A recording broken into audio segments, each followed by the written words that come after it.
What's up, guys? Welcome to Real Estate Hot Takes. I'm your host, RJ Bass III. Today I'm sitting down with Nicholas Nick. All right, man. Here's the rules, okay? I got 5 questions for you. All right. Before you answer, you've got to take just a bite of the hottest wing in Tampa, Florida. Okay. Oh, really? That's the hottest wing. Okay. It's called the Extreme Plus Plus Plus Plus. Wow. Okay? Let the record stand that 20 seconds before this interview started, he said, they don't look that bad. They don't look that hot. All right. I have to figure that out. Ready? Yeah. Question number 1. So I take a bite now or after you ask? You can do it while I'm asking. Whatever you want to do. Find your rhythm, man. Okay, yeah. Find your cadence. Yeah, I'll go in like this. Yeah, get you some of that. Okay. All right. Go on. What is it that you do for the real estate investing community? What a great question. And I should answer it very fast because it's about to light me up. So what I do for the real estate community is I absolutely make their lives easier. One of the things I did for my father growing up was my dad would buy a stereo and he would hand it to me. Nick, hook it up. And I learned a lot of value in that. Dad didn't want to deal with the wires. He didn't want to deal with the problems. He didn't want to deal with anything. He wanted to listen to music. Yep. And I think real estate investors make this common problem that they always want to try to set everything up. And I think they get snared in the setup every time we lose them in the setup. And what I do is I make lead generation completely turnkey. We do everything start to finish. We pull the list, we skip it, we call it, and we text it. And they don't have to worry about any of the connecting wires. Right. They know that it's trusted. All right, you ready? I'm feeling good, yep. You feeling good? I feel all right. Yeah? Surprising. You hit it. All right. It's a very surprise. Okay, new wing. Yeah, good point. Good point. This one could have been a dud. Yeah. We can't have you just going in and getting some beat. I like it. All right. Question number 2. So you're all about lead generation. Yeah. Which without leads, real estate investors are nothing. Right. All right. We got to have. Doesn't exist. So give some tips to the people that are just getting started in the real estate investing. They don't know where to start when it comes to lead generation. What is your advice to those people on how they can handle generating those leads so they can get started? So this is an interesting question because it depends on your situation. Yep. So when people, and this is not the question you asked, but when people ask me, Nick, which package should I order off your website? Right. The answer is always whatever fits your budget the best. A, that's the answer I want. B, I learned the hard way. When someone gets really excited and pays you more than even they wanted to, not even that you got that out of them, they just got excited, it still affects their experience. And if your customers aren't in a good mindset, when you send them leads, that one was very hot. If your customers are in a mindset, when you send them the leads and they're not gonna be ready, so now I'm wiping the hot shit on my face. So the first step is, what's your budget? What do you have access to? And what's your skill set? Right. If you're an introvert, don't pick up cold calling. Yeah. Right? If you like tech, don't start door knocking. Right. Right? Understand your history, where your round peg finds its round hole. So a lot of people use me, they're like, I just want to talk to leads, and I do have $2,000 to invest in marketing. Right. Like there's no lie there. Now our biggest package is only $1,480. So that's why people also like us. They have this larger budget and we're under it. Right. So it really fits. And they get me. So first step is little to no budget. Do the work yourself. Pick up a Mojo dialer. I love Mojo. Simple, easy. If you get cold tools on your first cold calling adventure, you're never gonna cold call because you're never gonna figure out the software. Yep. Keep it easy on yourself. You know what? If you got no money, your first 100 dials are by hand. Fuck Mojo. Okay, yeah. For real. Yeah. Right? You get a little bit of money, you buy the dialer. You get more money, you have other people go through the pain. People think they pay me to get them leads. You know what they pay me for? To get cussed at, so they don't have to. Try being new and someone tells you not to quit your fucking day job. True story. I should take another bite. But no. Okay, I won't. Okay. Yeah, but save it. Don't get ahead of you. Sorry. True story is the day I quit my old career to found lead mining. I got a woman on the phone and she said, "Don't quit your day job," and I literally started crying. Yeah. Because it's like, how the fuck did she know I just quit yesterday. I didn't have that job today. And when you first take your step to be an entrepreneur, to sympathize with everybody, it's scary. And you know what? It's scary for 3 years. I've been successful for 7, and I think the fear just went away last year. I'm finally like, I'm gonna be successful forever, finally. I finally feel that way, but it took 6 years to get there. So I really sympathize with early fears, and you don't wanna put yourself in a position to be shit on while you're trying to come out of your comfort zone. Congrats on that, having that feeling, bro. Yeah, It's a bro. good one, right? Dude, bro, finally I'm like, I'm gonna be rich forever. It's so good. All right, question number 3. All right, so you're all about lead gen. We talk about what the new wholesalers do. Now, your system is set up for avoiding what you just talked about, getting the fuck yous, how'd you get my information and all of that, right? Which I'm a firm believer. I had a video out that said stop cold calling. Okay? Right. And the reason why I said stop cold calling was Emotional abuse. because of that. I didn't say stop cold calling as a business. Right. I said Yourself. you stop cold Right. calling. Okay? Love that. So my question is, Yeah. how do you keep your team motivated when they're getting told, fuck you? Because essentially your team is my team when I hire you. Right. So, Bro, your lips are going to be fucking. dude, you see this? Yeah. I went right that in was there. gnarly, bro. Thank you. You're I'm going in. you're going to hurt. Yeah. Yeah. I'm looking forward to it. I'm serious. We've got a good dinner after this too. So, well, that's one reason why I didn't want to do it. I was like, this dinner is not going to be as delicious. You might not taste it. Yeah, right. All right, so how do you keep your team motivated? Man. Since they are my team. Man, you're going to love this. And you can steal it. And by you, I mean you. I pay my team hourly to start. And I pay them decently. But what you need to understand about people is you have to make them happy based on what makes them happy. Are you happy? I'm so happy. I've never been happier. I got an art interview with RJ Bates. I'm extremely fucking happy. I was like, I can't turn this down.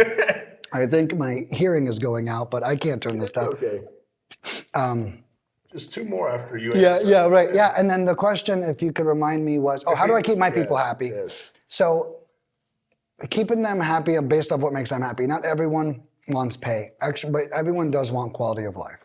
Right. I let my cold callers work whenever they want to. And that is my secret sauce. Wow. I was just explaining this to someone downstairs. I flipped it somehow.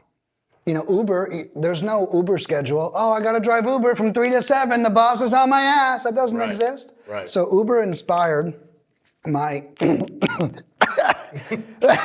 What the hell was that? Uber inspired my hiring style. Yeah. And the reality is cold calling is the worst fucking job on the planet. It reminds me of when I used to manage dishwashers. I don't give a fuck what anyone says. Washing dishes till 3 in the fucking morning. It's got everyone's spit and shit and fucking mess and everything on it is the worst job in the spot. And I treated that guy like gold. Because anyone could quit any position in the restaurant. But that one, I'm not going to be in there till 3 a.m. You need a steak? What, you hungry, bud? What can I get you? You want some free drinks at the bar? Whatever you need. You're my man. And so their happiness is paramount. And I let my team work whenever they want to. And that's extremely important when it comes to satisfaction. Additionally, I have scripts and rebuttals for everything. So I tell my team, don't beat yourself up. Did you say the right thing? If you said the right thing, you said the right thing. Right. You don't have to beat yourself up. Just use the script as a guideline to know you're always doing the right thing. So a lot of forgiveness. And there's also a lot of coaching to where it's like the newbies, like they get beat, oh man. But let me tell you this, they don't get beat up by the people, they get beat up the way I track performance. So I make all of my employees have a minimum performance standard to even cold call for you. Love it. Each American must average 1 lead every 2 hours. And each foreign person must average 1 lead every 4 hours or they don't even work for me. So we tell them this up front, not as a point of fear, but as a calibrator. You want to judge your own performance? If you're getting 1 lead per hour, you're killing it. Right. You're double the average to keep, it's not keep the job sounds threatening, but to maintain your position. Right. But it may sound heartless, but they're working for you. Right. You want high performers. And I have a saying, I want to make good cold callers great, not shitty cold callers good. So I'm not here to hire shitty cold callers and hope that they produce leads. So I have a couple of systems in place. One is a great minimum standard. 2 is they get to pick whenever they work. 3 is they're provided a script to push back on every rebuttal once. So only beat yourself up if you didn't say the words. You thought if you still said the words and someone was nasty, they're having a bad day. And the last thing I'll share is I have a training on my team to be the light in their day. Okay? Yeah, they're gonna tell you to go fuck yourself. Yeah, they're gonna tell you, I can tell now's not a good time to talk. I really hope, call it out in a really unique way. I really hope your day gets better. Right. I really wasn't calling to frustrate you by any means. If it's okay, could I call you again in a couple days? We mark them as no answer. Our system automatically follows back up with them. So not to take it personal, and because we'd had a couple people fight back. Right. Fighting back, it just upsets everyone. They get upset, we get more upset. Be the light in their day, leave them with grace, and do those things and you'll be great. You know what? You are the perfect man to run a call center right here. But you know why? Thank you for saying that. Because you are a magician right now. You're 3 wings in. And you have already, I think, made this the longest episode of Real I'm so Estate sorry. No, it's good. You're just like, no, bro, I'm not good with spice, so I'm going to make sure that I get long breaks. I like that. Yeah. I like that. You literally break out into a sweat, and then the sweat is gone by the time we Right, get to that. I'm fresh. You're winning the game, is what you're Dude, doing. this is how I work out in the gym too. Right. 30-second set, 5-minute break. All right, so this is normally my closing question, but I got a special closing question Okay, for you. I'm ready. Yeah. So just brace yourself. You're gonna have 2 tough ones. Okay, all right? I'm ready. All right. So you can say one thing to your followers to change their lives. What is it? Take every interview that you get a chance to. There you go. That's definitely true too. And that actually works with every cold calling lead, calling everyone. But I will only say this. I've spoken to over 10,000 customers in our 7 years in business. The same thing's always true. The grumpy person never closes deals. I speak to customers every day. Anyone, is this a scam? And I'm not knocking people. Be skeptical. But if you really carry that energy throughout, it is going to be a scam. Yeah. You're going to find what you're looking for every fucking day of the week. And I have the most positive people, the biggest newbies you've ever seen. I had a girl call me up. I know this is going to work. I know it is because my mentor only tells me things that work. And this is going to work. Her first day, she gets a fucking lead and closes it. By Monday, she made $3,000. Yep. And it's not because she's great. It's because she knew it was going to work. So one thing to change your life is have a great fucking attitude. And I have a saying around that will help you. And that is being positive sucks until it works. And you're going to feel like you're faking it. You're going to feel like a loser. You're going to feel like this isn't going to happen.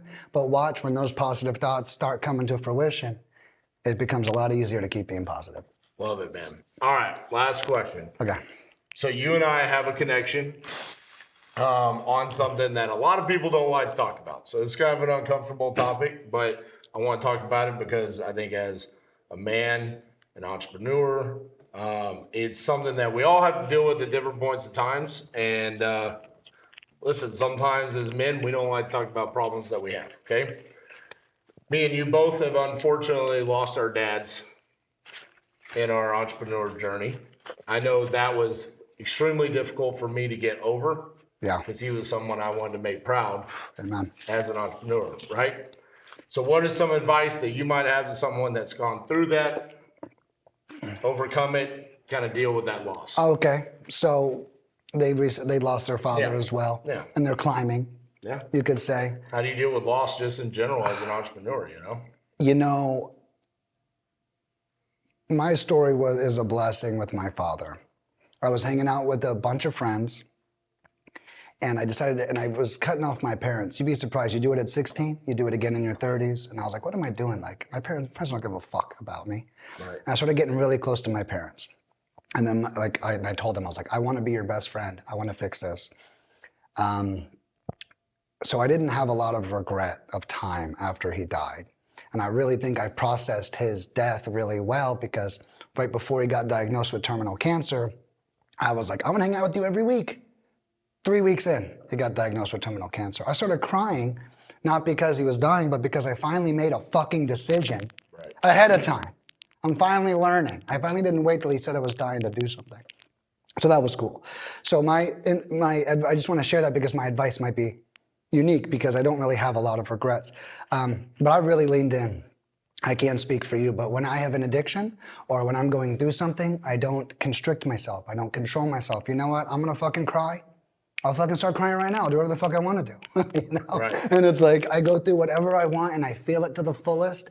And you know what? If it's done, it's done. And if it's here, it's here. And what I try to focus on is like, it's hard because all the blessings that he taught me are so beautiful, and he's literally he's literally me. I'm literally him. Like, what a fucking blessing, right?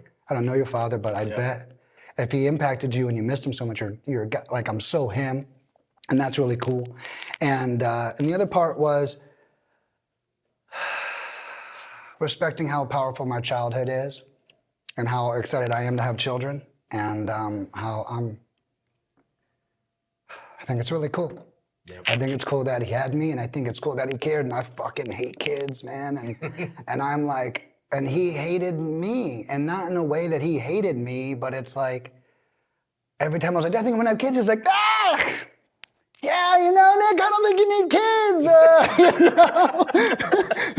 and that's interesting to process sometimes, but I think what he's trying to say is, you should like live your life, but I don't think he understands that all the blessings that he gave me. And now I look back on my childhood and I was like, yo, I had the hero in the other room my whole life. And that brings up multitude of emotions. One is, I just wish I told him he was my hero like a little bit more often. Yeah. You know? But yeah, I don't know if that answered the question. No, you did, man. Yeah. I appreciate that. Yeah, and then, listen, not to spring that on you because I know I didn't tell you in advance, but I always love it when I ask people questions during a podcast.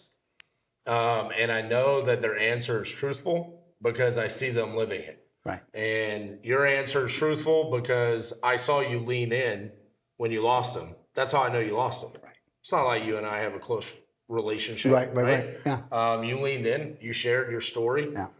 You shared about the pain, and I've done that, and that's how I've been able to deal with my dad's loss. Right. 100%. Same way. So I appreciate you sharing that, man. Appreciate you, man. Hey. Give Nick a shout out there.